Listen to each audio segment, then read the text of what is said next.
The sirens stopped all at once. Not because the streets were quiet, but because someone had decided they should be. Radios crackled, then went silent. Officers froze mid-step. Somewhere downtown, a suspect who should have been arrested simply walked free. Every part of the city knew what that meant. When the police stopped moving, it wasn't a system failure. It was permission. The man responsible wasn't wearing a uniform. He didn't sit in City Hall or sign warrants. Yet every badge, every gun, every patrol car answered to him. Ji-hoon didn't need to raise his voice. His influence moved faster than law ever could. Before we dive into this story, tell me, where are you watching from? What time is it? Don't forget to smash the subscribe button, like, and share. That night, the city looked peaceful. Street lights glowed, traffic flowed. Crime statistics would look perfect by morning. But beneath the calm was a truth no one dared to say out loud. Justice no longer belonged to the people. It belonged to one man. Ji-hoon sat alone in a private room high above the city, tailored suit flawless, expression unreadable. A man who believed order mattered more than innocence. A man who had built a flawless system where nothing happened unless he allowed it. And for years, nothing went wrong. Until a single case crossed his desk, one that refused to disappear. That was the moment the city began to wake up. The city functioned because Ji-hoon allowed it to. From the outside, it looked clean. Streets swept before dawn. Patrol cars rolled on schedule. Crime reports came in tidy stacks, already trimmed of inconvenient details. The mayor praised falling numbers. The newspapers ran headlines about progress. People slept easier, believing the system worked. Ji-hoon knew better. He knew every number had been negotiated, every arrest approved, every investigation redirected or buried. Justice wasn't blind. It was obedient. He stood at the window of his high-rise office, hands clasped behind his back, watching the city breathe beneath him. From this height, everything looked smaller, manageable. Streets like veins, buildings like chess pieces, people like variables. A phone rang behind him. He didn't turn. "Say it," Ji-hoon said calmly.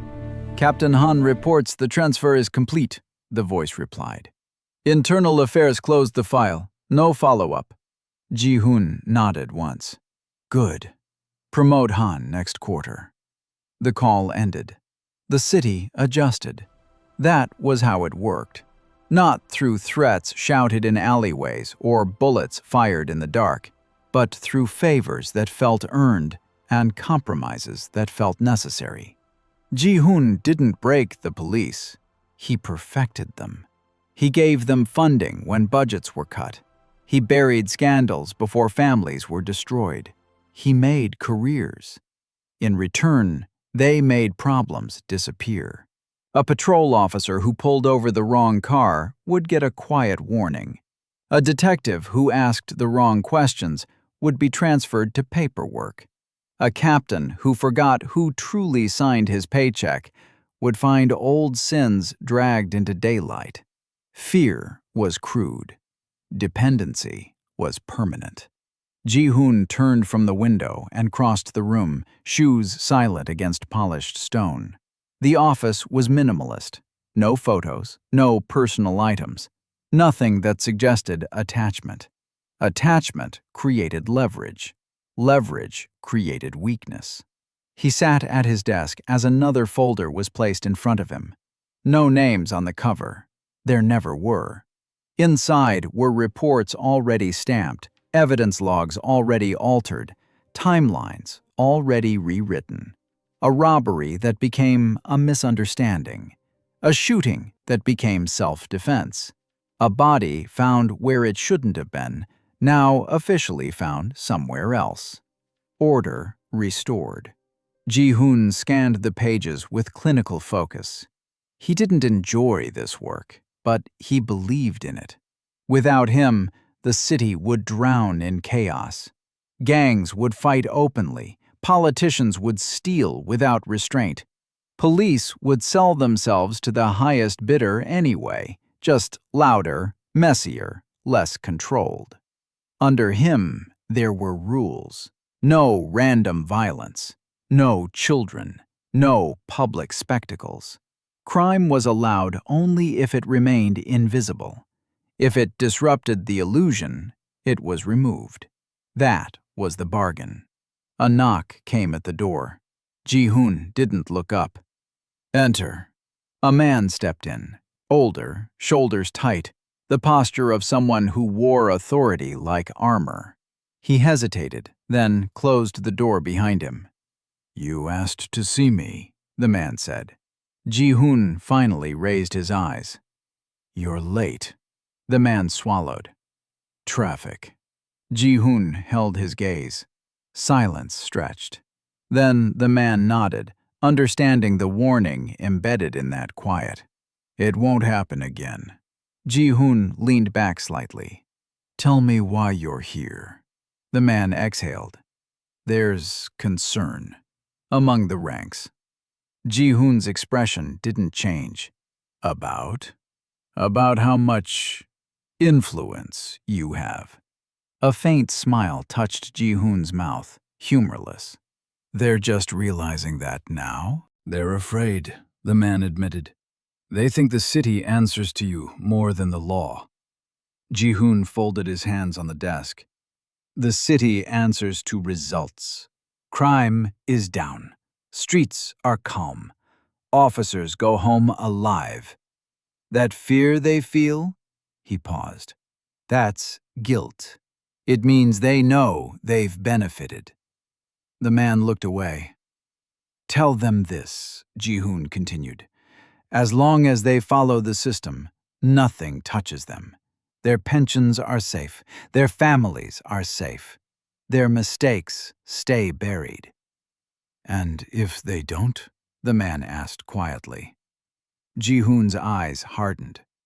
"Then the law remembers how to see." The man nodded, already defeated. "Understood."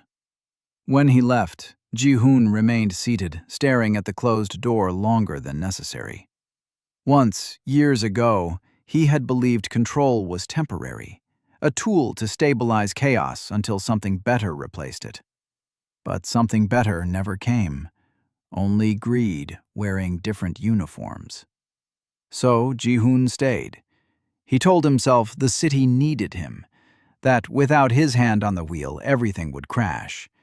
That order, even corrupted, was better than anarchy.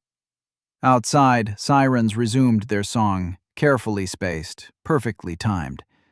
Somewhere, a crime was being ignored. Somewhere else, an innocent man slept, believing justice existed. Ji-hoon rose and returned to the window. From up here, the city still looked peaceful. He didn't notice the hairline fracture forming beneath the surface. Not yet. The system ran on quiet understandings. By morning, decisions made in dark rooms had already filtered through the city. Patrol routes adjusted themselves without orders being written. Judges woke up to calendars that seemed to rearrange on their own. Politicians read briefing notes that emphasized the right problems and gently ignored the wrong ones. No one ever said Ji-hoon's name out loud. They didn't have to. In a precinct on the east side, a young officer paused over a report. The victim's statement didn't match the evidence. A camera angle raised questions it shouldn't. For a moment, conscience flickered. Then his phone vibrated with a single message. "Leave it." No signature, no explanation. The officer closed the file and stamped it complete. His shift ended on time. His mortgage stayed paid. Across town, a city councilman sipped his coffee while skimming campaign numbers. Donations had arrived overnight, neatly itemized from sources he never publicly acknowledged. In return, zoning approvals would glide through committee. A redevelopment project would stall. A police budget increase would pass without debate. He didn't feel powerful. He felt relieved. At City Hall, the mayor addressed reporters with rehearsed confidence. Falling crime rates, increased safety, strong cooperation between departments. Cameras flashed, applause followed. No one asked about the neighborhoods where crimes never made the news. Ji-hoon watched it all from a distance. His office had no screens displaying chaos or violence, only spreadsheets, timelines, influence maps. Lines connected police captains to judges, judges to donors, donors to legislation. Everything flowed toward equilibrium. Every problem had a counterweight. Every threat had a price. Crime was managed like inventory. When a crew stepped out of line, too loud, too reckless, the police found them within hours. Not because justice demanded it, but because order did. Arrests were made cleanly. Charges stuck. The message traveled fast. Chaos would not be tolerated. Other crews understood. They paid. They obeyed. They stayed invisible. It was a flawless machine. Ji-hoon sat through a private dinner that evening, surrounded by men who wore respect like expensive cologne. The conversation stayed polite, professional. They spoke of ports and unions, construction delays, and unexpected inspections. Each problem met with a solution already prepared. A police commissioner raised his glass. "To stability," he said. The others echoed the word. Ji-hoon lifted his glass last. He didn't smile. Stability was fragile. It required constant pressure. Later that night, a call came in. A homicide in a warehouse near the river. Gang-related. No witnesses, officially. Ji-hoon listened without interruption as details were delivered in careful, neutral tones. "Media interest?" he asked. "Minimal," the voice replied. "We've contained it." "Good. Redirect resources. I don't want uniforms flooding the area." "Yes, sir." The body would be processed. The report would be sanitized. The family would be given just enough truth to stop asking questions. Somewhere down the line, a rival gang would quietly disappear, balance restored. That was mercy in Ji-hoon's mind. He ended the call and poured himself a drink he didn't touch. He remembered what the city had been like before him. Sirens screaming through the night, children learning to sleep through gunfire, officers choosing sides openly, selling protection to the highest bidder without shame. Now the violence was contained, predictable, controlled. People thanked the police for it. A soft knock came at the door. One of his aides stepped in, uneasy. "There's a situation," she said carefully. Ji-hoon turned. "Define situation." "A prosecutor is refusing to drop a case." Ji-hoon's brow barely moved. "Name?" She hesitated. "It's minor, on paper, but he won't bend." Ji-hoon studied her face. Fear crept in at the edges. "Everyone bends," he said. "Eventually."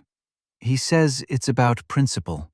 Ji-hoon felt a faint irritation, like grit beneath his shoe.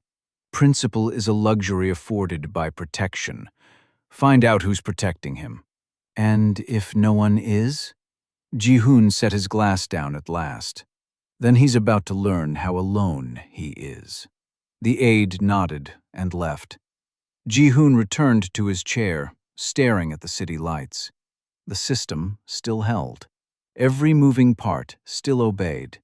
Police, crime, politics, each knew its place. It was perfect. That was the problem. Perfect systems didn't forgive mistakes. They corrected them. And somewhere, a man was refusing to be corrected.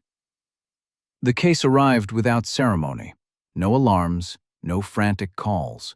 Just a thin folder placed at the edge of Ji-hoon's desk, slipped there between routine reports that would be forgotten by morning.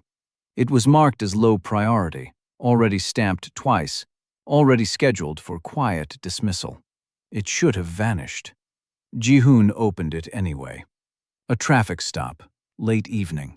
A delivery driver pulled over for a broken taillight in a district that prided itself on 0 incidents. The officer's body camera malfunctioned, temporarily, according to the report. The driver resisted, allegedly. A struggle followed. 1 shot fired. Clean. Necessary. Case closed. Ji-hoon had read hundreds like it. What stopped him was the photograph clipped to the last page. The man on the pavement was young, early 20s, blood spreading beneath his head in a shape too large to ignore. His eyes were open, staring past the camera, frozen somewhere between confusion and disbelief. In one hand, still clenched even in death, was a crushed paper receipt. Groceries, rice, milk, a pack of cheap noodles. Ji-hoon frowned, not with sympathy, but with calculation. This was wrong. Not morally, logistically. The district had been quiet, too quiet for an officer to panic, too controlled for a weapon to discharge accidentally. He turned the page and found a note scribbled in the margin, not part of the official file. Victim called brother during stop. Call recorded. Ji-hoon's fingers stilled. He reached for his phone. "Bring me everything," he said. Unedited. Minutes later, audio filled the room. A shaky voice, breathless, confused. The sound of traffic passing, distant and indifferent. "I don't understand," the young man said. "I didn't do anything. Please, my brother's a nurse. He'll explain." Then a command. Sharper, louder. Then silence. No gunshot on the recording. Just the sound of something heavy hitting the ground. A gasp. And then nothing. Ji-hoon closed his eyes. This wasn't chaos. This was sloppiness. A fracture in the system he had built so carefully. He summoned the precinct captain responsible. The man arrived sweating despite the cold, posture stiff with rehearsed obedience. "You told me this was clean," Ji-hoon said. "It is," the captain replied quickly. "The officer followed protocol." Ji-hoon played the recording. The room changed. "That call wasn't supposed to be logged," the captain whispered. "And yet it exists," Ji-hoon said, "which means someone forgot their place." The captain swallowed. "The brother, he won't stop asking questions." "Then stop him." "We tried. Hospital staff, union reps, but he's persistent." Ji-hoon stood slowly. Persistent people are dangerous. They don't understand the cost of resistance. "He's not threatening," the captain said. "Just asking for the truth." Ji-hoon turned, eyes cold. "Truth is a luxury this city can't afford." The captain nodded, relief flickering, until Ji-hoon added, "But this isn't about him." The captain looked up. "This officer," Ji-hoon continued, "why did he panic?" "He's new," the captain said. "Transferred recently." "From where?" The captain hesitated. "Internal affairs." Silence stretched between them. Ji-hoon felt it then, the shift. The first real one in years. This wasn't an accident. It was a ripple from somewhere he hadn't been watching closely enough. "Get him," Ji-hoon said. They did. The officer broke quickly. Tears, apologies, incoherent justifications. He hadn't been afraid of the driver. He'd been afraid of being seen hesitating. Afraid of appearing weak in a system that rewarded obedience over judgment. I thought it was what you wanted," the officer sobbed. "No mistakes, no delays." Ji-hoon listened without expression. That night, he stood alone again at the window. The city looked the same. Lights steady, sirens distant and controlled. Somewhere, a family was preparing a funeral they hadn't expected to plan. Somewhere else, a brother was replaying a final phone call, trying to understand how asking questions could end a life. This death wouldn't disappear cleanly. It had too many edges, too many witnesses who hadn't agreed to stay silent. For the first time, Ji-hoon saw the truth clearly. The system wasn't just preventing chaos, it was teaching people how to stop thinking. And now, it had killed someone who didn't matter enough to protect, but mattered enough to haunt him. Ji-hoon closed the file. The case still breathed, and systems, he knew, hated anything that refused to die.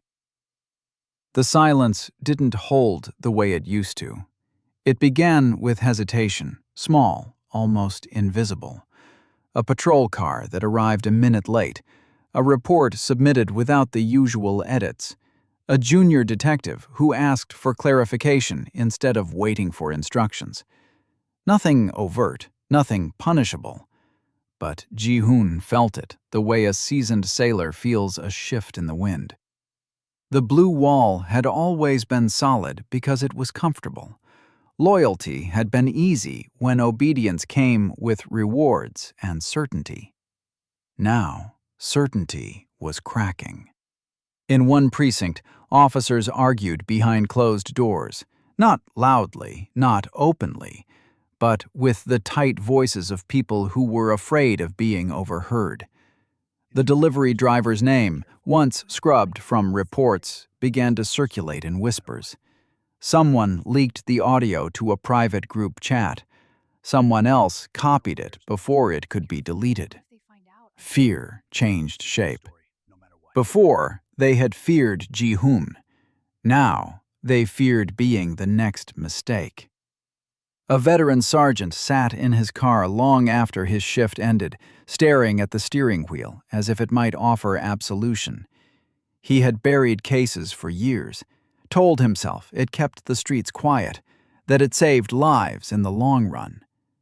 But every time he closed his eyes now, he saw the photograph, groceries spilled on asphalt, eyes still open. Across the city, a judge postponed a hearing instead of dismissing it outright. A prosecutor refused a quiet settlement. A reporter started asking questions that didn't come from press releases. Ji-hoon received updates without asking for them. The tone had changed. Less confidence, more qualifiers. "They're getting nervous," one aide admitted. Ji-hoon didn't respond immediately. He was watching footage from a traffic camera, one that wasn't supposed to exist. The angle was poor, grainy, but enough to show an officer standing too close, a hand too eager, a moment where restraint could have lived and didn't. "They're confused," Ji-hoon said finally. "There's a difference." Confusion bred fear. Fear bred mistakes. He called in 3 captains that night. They arrived separately, each believing they were alone. Ji-hoon let them wait in different rooms before seeing them one by one. A reminder of hierarchy, of isolation. "You're losing control of your people," Ji-hoon told the first. "No," the man replied quickly. "They're just questioning." Ji-hoon's eyes hardened. "That is losing control." The second captain was angrier. "They're scared. You wanted efficiency. This is what efficiency looks like when it breaks." Ji-hoon dismissed him without a word. The third didn't argue. He sat quietly, hands folded, gaze lowered. "Say it," Ji-hoon said. "They don't trust the silence anymore," the captain said. "They think silence is what gets them killed." That landed. Ji-hoon waved him out and stood alone in the room, the echo of those words lingering. Silence had once been safety. Now it was suspicion. Every officer wondered if the system would protect them or sacrifice them to preserve itself. That was new. A message arrived on Ji-hoon's phone, a warning from a source that had never warned him before.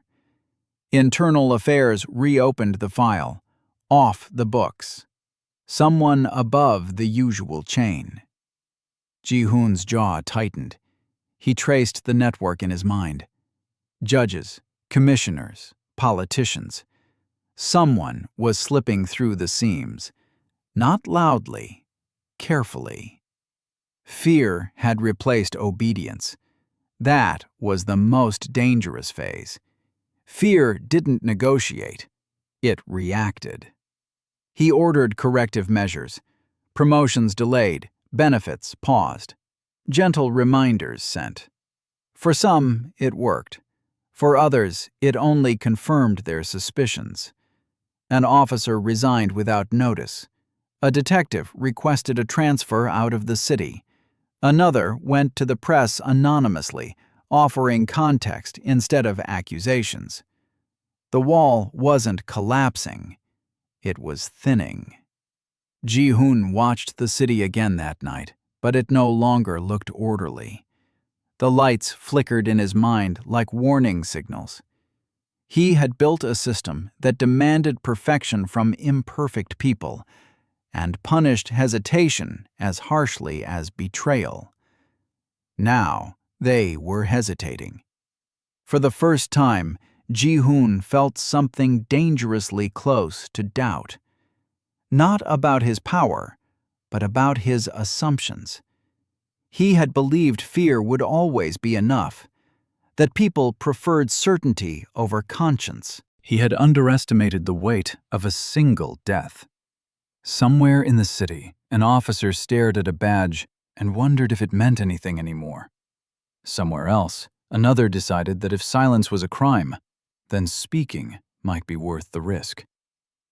Ji-hoon turned away from the window. The blue wall still stood, but it no longer felt like protection. It felt like pressure, and pressure, left unchecked, always found a way to break. Ji-hoon had always measured consequences in numbers.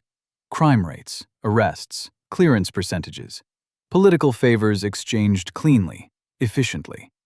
Damage had been abstract, lines on charts that bent the right way. Faces blurred into statistics, names dissolved into reports. That stopped working. He stood in the hallway of a hospital he did not own, the smell of antiseptic sharp in his lungs. No entourage, no announcements. Just a man in a dark coat, waiting outside a room he had no right to enter. Inside, a woman sat alone, hands folded tightly in her lap. Her eyes were red, not from crying now, but from having cried too much already. She stared at the floor like it might open and give her answers. Ji-hoon hadn't planned to come. He told himself that repeatedly. This wasn't his role. He handled systems, not aftermaths. But the file hadn't stayed closed, and neither had his thoughts. He knocked once and stepped in. The woman looked up, startled. Suspicion flickered across her face, followed by exhaustion. "I'm not here officially," Ji-hoon said. "I won't stay long." She didn't ask who he was. People rarely did when they sensed power. "Are you with the police?" she asked. No. That seemed to confuse her more. "My brother," she said after a moment, voice dull. "They say he panicked, that it was an accident." Ji-hoon nodded slowly. "That's what the report says." "And is it true?" He didn't answer immediately. He looked around the room instead. A plastic chair pulled close to the bed, a bag of untouched clothes folded neatly. On the table, the same grocery receipt from the photograph, smoothed flat like a fragile artifact. "No," Ji-hoon said quietly. "It isn't." The word hit harder than a lie would have. Her breath caught. She pressed her fingers together until her knuckles whitened. Then why? She whispered. Ji-hoon had no clean answer, only honest ones. Because the system values obedience more than judgment, he said. And I taught it to. She stared at him now, really seeing him. So this is your fault. It wasn't an accusation, it was a conclusion. Ji-hoon felt the weight of it settle into his chest, heavy and unmoving. He had carried power for so long, it had felt weightless, invisible. This was different. This was gravity. I can't bring him back, he said, but I can make sure the truth doesn't disappear. Her eyes filled again. That won't make it hurt less. No, Ji-hoon agreed. It won't. He left money behind when he went, not as payment, as acknowledgement. He knew it wouldn't absolve anything. Outside, the city felt louder, less orderly. He drove without escort, watching people move through intersections, cross streets, live lives untouched by the machinery he had built. Every system he controlled had a human cost. He had simply chosen not to look at it. Until now. That night, Ji-hoon reviewed old cases, ones he had approved without hesitation. Incidents smoothed over, names erased.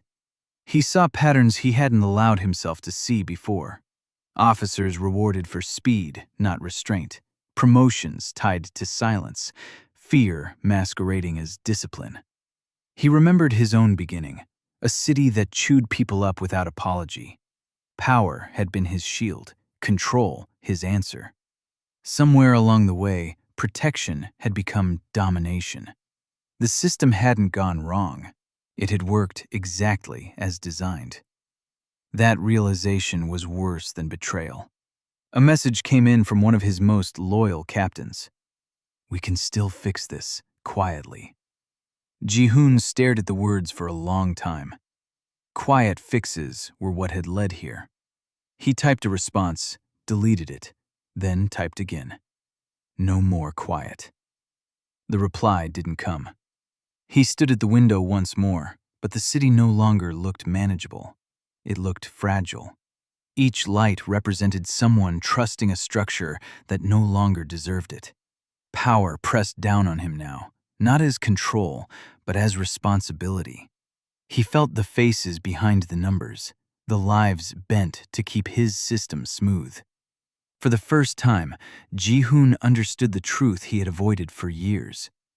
Order built on fear doesn't prevent damage. It only decides who absorbs it. And now, that weight had nowhere left to go, but back to him. The calls started before dawn. Not panicked, not desperate. Controlled voices, carefully chosen words. Men who had stood beside Ji-hoon for years now spoke as if distance itself were protection. We can still contain it. Public interest is peaking, but manageable. Give us permission, and this ends quietly. Quietly. The word felt rotten now. Ji-hoon sat alone at his desk, the city still dark beyond the glass. On the surface, nothing had changed. Traffic would resume.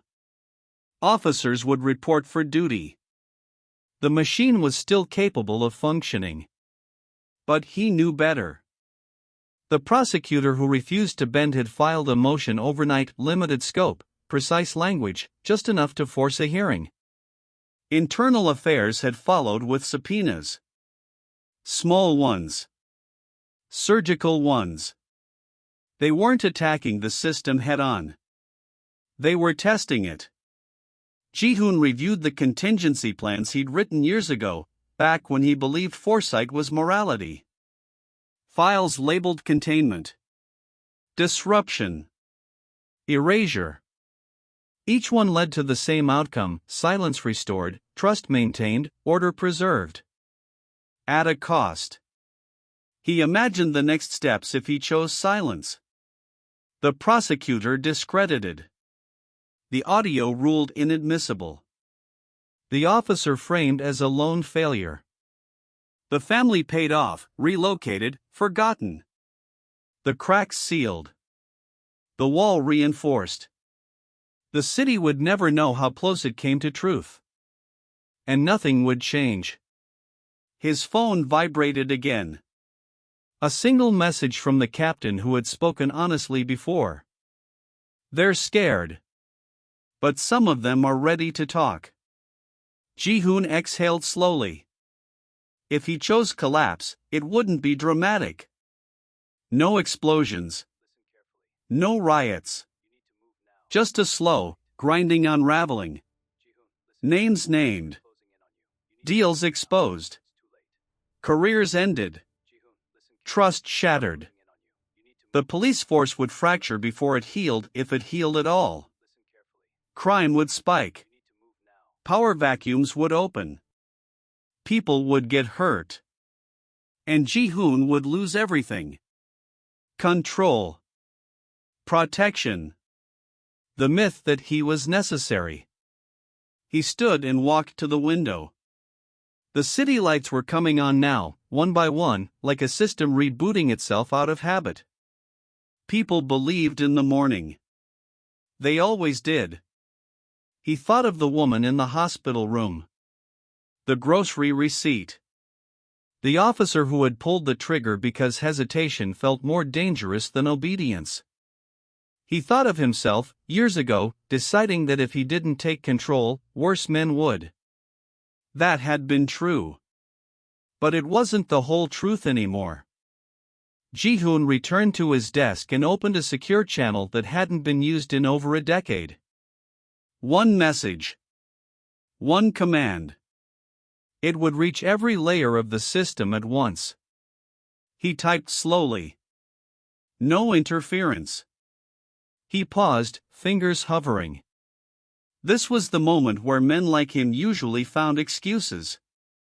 Bigger threats. Necessary evils. Long-term stability. He deleted the message. Then he typed again. All files released. No protection. No obstruction. He hit send. The response was immediate, not in messages, but in silence. The kind that meant people were scrambling. Calculating exits. Rewriting loyalties. The collapse didn't roar. It whispered. By noon, warrants were issued. By evening, resignations followed. A commissioner stepped down for health reasons. A judge recused herself indefinitely. Officers were pulled off the streets, not in disgrace, but in confusion. The press smelled blood. So did the criminals. Ji-hoon watched it unfold without flinching. A man who had lived by control now sat inside its absence. Night fell heavier than usual. Sirens wailed freely for the first time in years, uncoordinated, overlapping, human. The city sounded alive again. Dangerous. Unpredictable. Honest. Ji-hoon poured himself a drink and didn't touch it. He had chosen collapse, knowing it wouldn't spare him. Knowing his name would surface eventually, spoken without fear, stripped of myth. He would be blamed for the damage and for the silence that came before it. Both would be fair. His phone rang once more. He didn't answer. For the first time since he'd taken control of the city, Ji-hoon had nothing left to command. Only consequences. And somehow, beneath the weight of it all, he felt something unfamiliar settle in his chest. Not relief. But truth. The city didn't wake up all at once. It stirred unevenly, like a body learning how to breathe after being held under too long. Sirens still cried out, but now they overlapped, collided, arrived late or too early. Patrol cars missed turns. Dispatchers argued. Orders contradicted each other. For the first time in years, the system sounded human. Messy. Loud. Alive. Headlines followed. Not all of them accurate. Some cautious. Some hungry. Names were printed that had never been allowed near ink before. Careers collapsed in press conferences that spoke of accountability while avoiding ownership. Lawsuits bloomed. Investigations multiplied. Crime rose. Not everywhere, not all at once, but enough to scare people who had grown used to calm. Some cursed the loss of order. Others demanded more truth. Most didn't know what to think yet. Ji-hoon watched from the margins. His office was empty now. No aides. No folders waiting on the desk. The influence maps were gone, seized, or destroyed. Phones that once rang endlessly sat silent, except for the occasional message from someone asking for reassurance he could no longer give. He had stepped away publicly. Quietly. No speeches. No denials. The absence spoke louder than any confession. People speculated. Some painted him as a puppet master finally exposed. Others blamed him for the chaos that followed, ignoring the rot that had thrived under the calm. A few understood the harder truth that systems built on fear never collapse cleanly. Ji-hoon accepted all of it. He moved through the city without escorts now, unnoticed in ways that once would have felt like death. He stood in lines. He waited for lights to change. He listened to conversations that no longer stopped when he entered a room. In a small cafe, a television played footage of officers being sworn in, new ones, faces stiff with nerves and resolve. The anchor spoke about reform, oversight, transparency. Words that sounded fragile but necessary. Ji-hoon drank his coffee and said nothing. The woman from the hospital sent him a message weeks later. Not gratitude. Not forgiveness. Just information. The hearing had moved forward. The officer had pled guilty.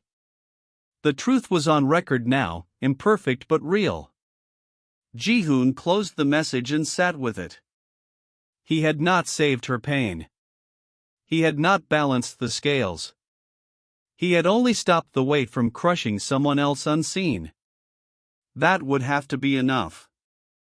At night, he dreamed differently.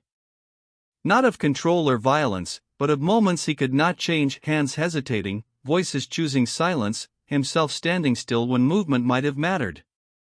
He woke with the weight of it pressing down, familiar now. His empire was gone. Not seized in a blaze of glory, but dissolved through exposure.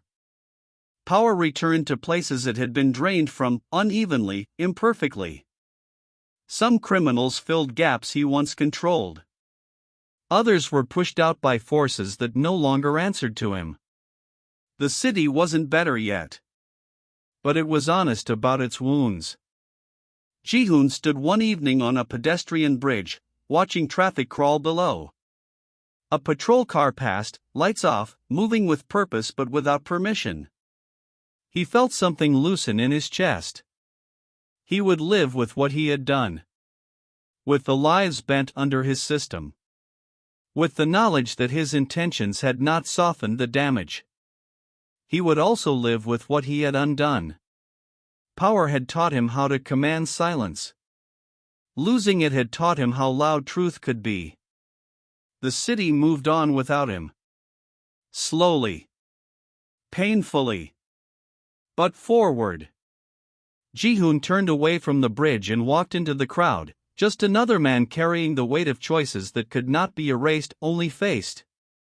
For the first time, that felt like justice.